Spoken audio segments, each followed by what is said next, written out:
did not feel like myself. That was like the worst day. I felt like something had dislocated in my brain or in my head or something. It felt like I was two people. Hello, welcome back to my channel. My name is Tommy Daniels. I film about faith, lifestyle, relationships, love, property, marriage, so much stuff. If this is your first time of seeing my beautiful face, welcome. And if you're a returning viewer or subscriber, welcome back. If you're yet to subscribe to my channel, can I ask you to kindly hit the subscribe button and also turn on your notification bell so that you'll be notified anytime I post a video. All right then, let's get into today's video.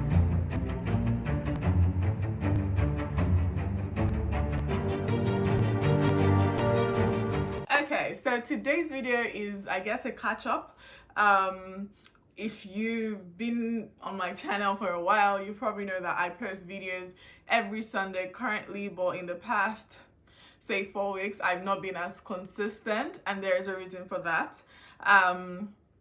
And even the ones I filmed, because I filmed like within that time, I probably was not like my usual self, or I don't know, maybe you didn't notice it, but there's a reason why I've not been as consistent, and it's because of, I guess, challenges that I've been going through, particularly with my health, and I'm going to go into all of that in detail in this video. So I guess this is a testimony, story time, also just to catch up so that you know what's been going on behind the scenes. Yeah, all right, let's get into it. So it all started one morning. It was actually a morning. So I woke up like this was in February, by the way. So I woke up I think about 4 a.m. It was a Saturday, just to, you know, go to the toilet. And I came back, I went back to bed. I was freezing, like shivering, shaking, like, you know, that kind of shivering. And then I think I woke up Shay's my husband, by the way, if this is your first time. And then I told him I was shivering, but you know, I think I was awake for like 30 minutes, really like just shivering and constantly the whole time. And then I was finally able to fall back to sleep. Woke up later that morning, and I just knew like I wasn't feeling great, but I was just like, it'll pass. I had an appointment I had, like, you know, made I was going to get my nails done that day, so I carried on. I went to get my nails done, but even when I did that, I noticed that I wasn't okay. Like, I was feeling dizzy. I drove, by the way. It's not far away from where I live, but I was feeling dizzy, not feeling great, but I was like, it'll pass. Like, go back home, like, after my nails, kind of felt like the shiver again, but you know, just kind of thinking it'll pass. We had a meeting in church, or a program in church that day, that same Saturday evening. I went for it, still not feeling great, but when I got back home that evening from church, I literally went straight to bed. By that time, I was really cold. So I was cold, but I was also at different times, like, I'll be very hot as well, and I'll need the fan.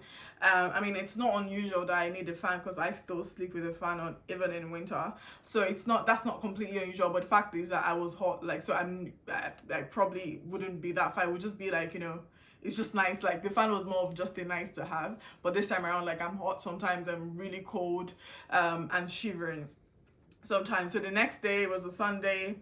I managed to go to church. I usually would have gone much earlier, but not that day. So I went a bit later, but I just wasn't myself. I wasn't feeling well. I was running a temperature as well. Got back from church again, went straight to bed.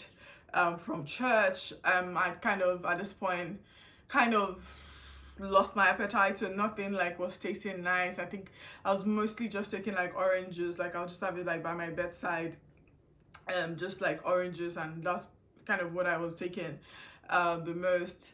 And then next day, Monday, again, all in my mind at this point, I was just thinking like, it'll pass. So next day, Monday, like, I had to send a message in to my boss at work to say, look, I'm not feeling well. I don't think I can do any work today. And then I called the hospital, because again, I was just thinking like, you know, by now I should be getting better. Like, it's been Saturday, Sunday, this is Monday. Called the hospital, they told me to go to A&E. A&E is accidents and emergencies, by the way. So they told me to go to A&E, but then I've been to A&E a couple of times, and it's not really somewhere I like to go. It's uncomfortable. You probably wait a while. I didn't realize like you wait as long as I ended up waiting. But yeah, you probably wait a while, and already if you're not feeling great, that's probably not where you want to go. So I was kind of trying to see, like, will this pass? Will I not need it anymore? And then finally on Tuesday, still like I'm still complete. Like the whole time I'm in bed, I have a temperature. I'm moving between like shivering and feeling very hot. So like that's like constantly the whole day, and I have no appetite as well. So by Tuesday, still no change, like completely, probably even weaker, like just the same, like just not feeling well at all. So I decided to go to A&E. So we got to A&E like maybe 5:30, let's just say 5:30 in the evening on Tuesday evening. Would you believe that I did not get a bed because I had to decide that I was going to be admitted. I did not get a bed until 5:30 a.m. the next morning. So I spent 12 hours in the A&E sitting down on a chair. Like even that alone like was an ordeal in itself. So when I got there, like, and again I guess because of COVID or stuff, they don't let, like, it's just the patient that goes in. So Shay couldn't go in with me, so I just had to go in by myself. And I think I took my, I was like, again, I think at this point I was feeling very hot, so I didn't take like a coat, and what I was wearing was like a bit, like, was like a tracksuit, but was like a bit thick. So I didn't need it, but I just took like the coat because I was like, I don't know, I could get cold anytime. So I had like a coat and like a shawl, and all of that was like heavy. At this point I was really really hot, like sweating. And wait, I don't know if you've ever been to A&E, they do like triage, so they'll check your like temperature, check, I think they do like a blood test. So but the first thing they do is like check your temperature. So when they checked my temperature, like it was 39. Again, they didn't tell me anything, but later I found out like it was 39. And then after the temperature, then you go check in somewhere else. So but you had to queue up to check in somewhere else. As I was on the queue, it felt like I was sweating, and I was holding like the coat and the shawl. I felt really really poorly like at that point. Finally, again, A&E was full, so you couldn't get a seat immediately, but luckily just as I needed a seat, someone got up so I could sit down. So people were standing around. Imagine people that aren't feeling well, like they're in A&E for a reason, it's accidents and emergencies, having to stand, like even that alone was so uncomfortable. Finally got called. As I got called in by one of the nurses, I just thought like it was just gonna be like the initial blood test or something. But this time around, like they put a cannula in. If you don't know what a cannula is, the what, like, the doctors or whatever, they can get like fluids or like antibiotics or whatever. That's how they can get it in, through you or in you. So if you just like have a cannula in, then they can connect any other thing that they need to connect. So they immediately like put a cannula in. And then they brought out these things. I don't know what it is. I kind of Googled it. I think it's ECG or whatever, but I think it was like they were checking like my heart rate at is it the rhythm or the beats? But I mean, I don't know. Doctors in the house, you can tell me. But like it had like different like wires. It was like just put like on different parts, and then they put like stickers all over. And at the same time they're doing that, like someone was like putting the cannula in and like getting my blood at the same time, and then leaving that cannula in. Just seemed like it was happening really fast, and I didn't know what was going on. And then she was like, they left me there for like say 1 minute or 2 minutes, and she was like, okay. Then he came back and said, you know what, like I should just go back out to the like waiting room, but I shouldn't go far. They're probably going to call me in like 5 minutes. Obviously in hindsight I realized that they realized like what the seriousness of it was. One, like like my temperature combined, which I guess my heart rate and the rhythm or whatever it was, so which is why they also left the cannula in, because they knew like I needed it like immediately. So it turns out it was an infection, and it was pathway to sepsis. Now, sepsis, I had no idea of what it was, but before I get to that, I'll just continue like my audio, like in A&E. So they took me in, not into a ward, like still in A&E, but like I guess it's like temporary, like I guess you can call it like a temporary ward. So, but there were no beds. So it was just like a small corridor, like in between like the ward, where it was just chairs, and maybe there were like 10. So I mean, people who came and went, but like at every given time we're like 10 or so, maybe 8 that were there. But just imagine like sitting there from, at this point, by the time I got in, and they actually had a notice board in that place where it says that, oh, like, they're sorry, something like they're sorry, that we're waiting here, but like they realize that we need to be seen quickly, which is why, we're in this section. they realized that we need to have treatment immediately, which is why we're in this section, but they don't have enough space, so this is like a makeshift, place. So this was like a notice like that was on the wall. They actually wanted to take a picture of it. I was just like, wow, like the NHS is really under a lot of pressure. Like, I mean, first of all, like having to wait 12 hours to get it dead, like for someone that isn't feeling well, someone that you think is that you believe is on the pathway to sepsis, or as your sepsis, or had sepsis or whatever, and you just couldn't see them at that time, again, because they're probably more severe life-threatening cases. Not to say that that one wasn't, because I again found out later more about sepsis. Yeah, so they took, I guess, my blood and started doing all their tests. But by the time they came back, so they started giving me fluids and antibiotics, and I just thought like, oh, it's just one bag, and once it's done, like I could be on my way home. But I remember calling Shay, and I was like, you know what, like this fluid or antibiotic, I thought it was antibiotics, but I think it was fluid. Like, it's taking a long time. But so I think just go home, and I'll call, like when towards the end, like I'll call you to come pick me up. And little did I know that I wasn't going to be out of the hospital until about 4 days or 5 days later. About 4 days later. So yeah, I told him. And then by the time he told me that we're going to admit me, I was like, I just didn't understand why. And then one of the doctors, because I think I kept on pestering him, like, and then he was like, look, like my infection rate like is about almost, he told me it was 300, but I think it was almost 300, and I found out it was like 207 something.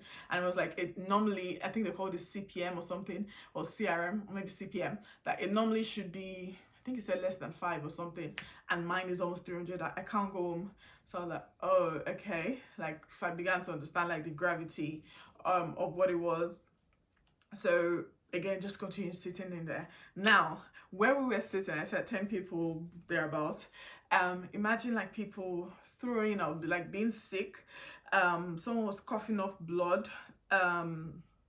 Someone was, and each time, like, it's not the same person, like different people. And I remember, and you're sitting opposite each other, so you can see them. Luckily, I mean, the person that was coughing up blood wasn't like, it was kind of sitting next to me, so I wouldn't see what he was doing, or I kind of could look away. But imagine like those that were sitting opposite him, and you just see him coughing up blood, and like this bowls, like the plastic, not plastic, like cardboard bowls that they give you in hospital, like to be sick into or to throw up into, and then coughing, and I'm just like, even just sitting here alone, like that can make you like ill, that can make you not feel well. And we just had to sit there, and it was until like 5:30 in the morning they finally got me a bed, so I was able to go. And I was just exhausted at this time. Bear in mind, like all of this time I didn't sleep, so I was dead like the whole time. I did not sleep at all. I just couldn't, like I just wasn't feeling sleepy. So I was thinking like once I get in bed, I'll probably just sleep immediately, especially because like at the time it was like 5:30 a.m, so the lights were off.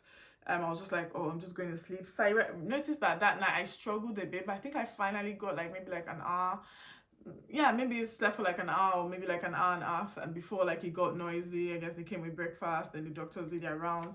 And I just didn't sleep for the end, for that whole day. And I was there getting fluids, and again I was like, oh, am I going to go home today? They looked at my file, they were like, nope, I can't go home. The next day I couldn't go home again, because immediately started giving me like treatment, my temperature came down, but the next day it went up again. And so because of that, they had to keep me, they said my temperature needed to be down for I think 24 hours at least. So they kind of had to see that it was definitely like, I guess the infection was reducing. So I had to stay. I kind of just wanted to go home. I wasn't so comfortable there, but that was not the worst of it. About, again, so I told you I didn't sleep like that all day. I even thought like, maybe during the day like I'll feel sleepy again. I did it. Next day, no sleep as well, and I wasn't feeling sleepy, and I was getting scared. So I was like, it's not normal. Like, it's definitely not normal for me. Like, I don't struggle to sleep. If anything, I struggle to get up in the morning. So it's definitely not a struggle that I had. So I remember like asking them for like sleeping pills. At some point they said they would give me, and then later they said they weren't going to give me, that they didn't want to sedate me. But I really, really needed to sleep. I just felt like I wasn't okay. So like on the third day of being in the hospital, I remember I woke, so as I said, I wasn't sleeping. So one of the days, I think I finally, actually before I even got there, anytime it was nighttime, it started feeling like either like I was hallucinating or I was just like saying things or making up things and images and stuff like that in my mind. So one of the days I remember like when I got into that bed, so the ward was like, we're like four in a ward or in a section of the ward. Let me just put it that way. And I remember when I came, like the other people in there, they didn't even, obviously I came around 5:30, they were sleeping when I came, so they didn't realize that the previous person had left. And it was a new person. And then I heard them say, like, you know, talk about like the person leaves out. I was like, this struggling, like this sleep struggle I'm having, I was wondering if he had anything to do with the bed. Like I didn't even, I was like, okay, maybe it's nothing to do with the sickness. And actually this person that they said just left and said she couldn't stay. So I asked them that, oh, like this person that was there before, like what happened or why didn't she stay? They're like, she was only there for like a day. I think she didn't even sleep there at all. And she just kept on saying that she had to go, she couldn't stay there. So she left. So in my head, I started thinking, okay, is there something like in this bed area? Is there something that is making it like, is there something demonic here that is making it like difficult for me to sleep? And then I remember like I'd opened like the little bedside cupboard or so, and I saw some clothes in there, and I even thought like it was the hospital that provided it. So I was even thinking that, oh, that's nice, like, you know, they kind of provide you with some like extra clothes or just extra like essentials. But then later I found out that it wasn't, because I think I told the nurse and she was like, oh, it's probably like the previous person left it there. So I remember that night, like on the third night, still struggling to sleep, like tried playing music, tried everything, just won't sleep. And anytime I close my eyes, it's like I'm just seeing many images and stuff like that. So I during in the middle of the night, I was like, okay, I packed those clothes. I was like, I don't know like what the previous person was carrying and what they like brought, like in terms of, I don't know, demons or whatever. So I'm like, okay, let me just clear this place. So I carried like all the clothes. I went to give it to the nurse in the reception, and I was like, oh, this person, the previous person must have left it in there. Still, sleep didn't come. And finally, I think about 5 a.m. I was able to sleep. But I only slept for like an hour. So I woke up at 6 a.m. Now, when I woke up at 6 a.m., I don't know, I woke up, it's like I was sweating. It felt like my hair, I don't know what happened to my head. It just felt like I woke up with a force. Like I had to like almost like pull myself up from the bed. And as I pulled myself up, I just did not feel like myself. That was like the worst day. I felt like something had dislocated in my brain or in my head or something. It felt like I was two people. Like I knew who I was. I knew all about I knew like I was doing everything I was supposed to do. On the outside, I looked normal, but I was like, something is not right in my head. It felt like something had dislocated and it just needs to, like, in my head, I was thinking maybe if I just hit my head, something like it would just snap back and like I'll be myself. It almost felt like, yeah, it just felt like two different people. I was so scared. I called Shay crying. And I was like, I don't know what's going on with me. Literally felt like I was going crazy, like literally. And I was embarrassed as well, because he was saying he was going to call this person, like call my pastor or call. And I was like, no, I'm not calling anybody. Like I was embarrassed to the situation and I was scared about it and everything. And I was like, I just don't know what's happening. Like I'm really scared. And I was like, I really need to see you today. Like I just wanted, I don't know, I've never like felt like I needed him as much as I did that day. It wasn't like, oh, I would be nice to see you. It was like, I need to see you, like please, like during the visiting hours, like come. I was like, when you come, you're just going to tell me like if I'm normal, like do I look okay? I'm like, and each time like when I was speaking to him, it was kind of like just saying like, no, it's fine, like it's probably just because I've not slept. And then he was telling me how you too, like there was a time he didn't sleep for like 3 days. So I was like, oh, okay, because I couldn't sleep, I was getting scared. So this was like 2 days or maybe 2.5 days of not sleeping at all. So that was also bringing fear, because I was like, it's not normal for you not to sleep and not feel sleepy at all. I mean, at all. So that was making me scared as well. So when he said, yeah, I didn't sleep for 3 days, I was like, okay, so maybe that's normal. But yeah, I remember like when he came that day, I just hugged him, like we cuddled a bit, like it was kind of just felt like a bit of normalcy, but my head still continued to feel that way the whole day. Like it was like that. I just felt like I don't know, like there was just something that was, it felt like something had happened or something that was was wrong with me. Again, I didn't want to tell the doctors because I was like, I don't want them to like just think I'm going crazy and having to like do extra checks on me, like in my brain or something. Yeah, finally that day, that particular night, I was able to sleep. I slept for like 4 hours straight. or like 5 hours in total, but like 4 hours straight. I remember calling Shay that night. Actually, during the day, like it told. I think I didn't really want to talk to anybody that particular day because I felt like I wasn't normal, and I just didn't want people to see me like that. And by people, I mean like my family, like my mom, my sisters. So if you call me, like talk to me, like I would answer normally, but I just wasn't feeling okay. Like I wasn't feeling like myself. So I just felt like I wanted it to be hush hush, like just between Shay and I.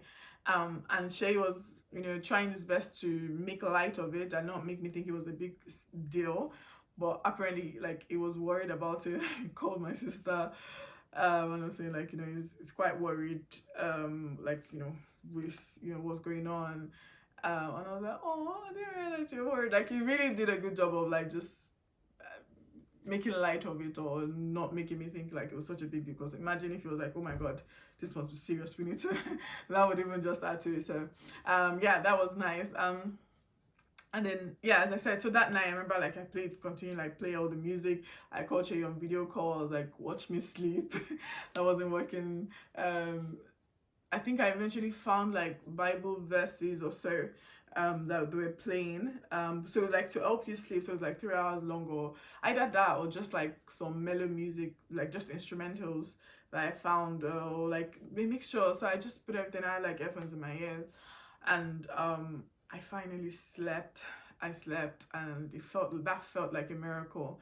Because when I woke up that morning, I think I woke up about 6 or 7, and as soon as I woke up, I was like, okay, my head is fine. Like my head was fine. Like I didn't feel like it was too different. So, and then I started making light of it. I remember like calling my pastor, and I was like, oh, like yesterday, like maybe it's obviously because I didn't sleep. I was being dramatic, blah blah blah. And then speaking to him and one of my sisters made me realize that actually, yeah, it could have been the sleep, but it could have actually been something more. It could have been the devil, trying to come in. And for all there's some people that the same thing happens to them. They have this thing, and literally that's like the beginning of the end, or it's probably something that never goes away, and things just kind of go on and happen from there. So I just realized that actually that was a testimony in itself. So I didn't make light of it anymore. And then in hindsight again, I realized that why was I being embarrassed? Because when I was saying I was embarrassed and I didn't want people to know, like, when I was feeling like I was going crazy, I was feeling like they were just looking at me or thinking about me as like this crazy lady. Again, like in hindsight, I was like, after that day, I was like, yeah, like there's nothing to be embarrassed at. Like it's what was happening to me. I didn't bring it upon myself. Yeah. So I finally got discharged on Friday. But it's not like I wasn't fully well, but like I wasn't having a temperature anymore. But my head, like even after like that feeling, this like there's this kind of feeling I've been having in my head, even almost up until yesterday. I still had it. Where it kind of feels like my head is dizzy, or I'm feeling lightheaded. So especially like if I move about a lot, or like move like quickly, like in circular motions, or do stuff like that, sometimes I still feel it and I have to like wait. Or if I've kind of stressed myself, I've been feeling that. And so this has been like a month, like, so this whole ordeal. So even when I go back home, I wasn't fully okay at all.